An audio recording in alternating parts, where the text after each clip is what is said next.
અમદાવાદના ગોતા વોર્ડમાં ફરી એકવાર પ્રદૂષિત પાણીની સમસ્યાએ માથું ઊંચક્યું છે.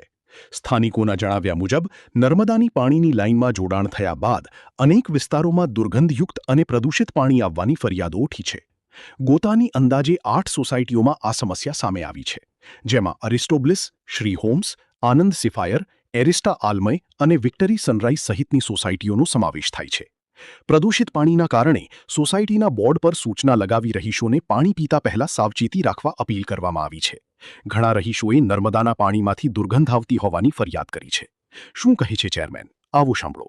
દિવસે રાત્રે જ્યારે વરસાદ આવ્યો ત્યારે મિડનાઇટમાં આ ઘટના બની હતી કે જેમાં ડાયાફ્રેમ વોલ જે હોય, જ્યારે સ્કીમ ચાલુ કરતા હોય ત્યારે ખાડો ખોદીને ડાયાફ્રેમ વોલ બનાવતા હોય તો એ વોલ ધસી પડી.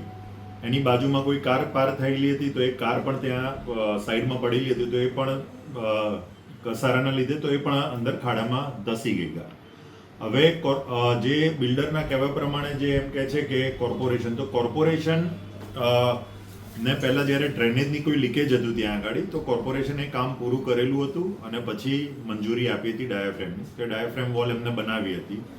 પણ ટેકનિકલ કારણના લીધે અમે આજે સાઇટ ઉપર પણ વિઝિટ કરી હતી, જ્યાં આગળ આ ઘટના બની ત્યાં જઈને તપાસ કરી તો ડાયાફ્રેમ વોલ પડેલી હતી. તો એટલે કોઈ વરસાદના હિસાબે ક્યાંક જમીનની અંદર પાણી ભરાઈ ગયેલું હોય, કાં તો જમીનની અંદર પાણી આવ્યું હોય અને એના દબાણ હેઠળ આ વોલ પડી ગયેલી હોય એવું કદાચ લાગી રહ્યું છે.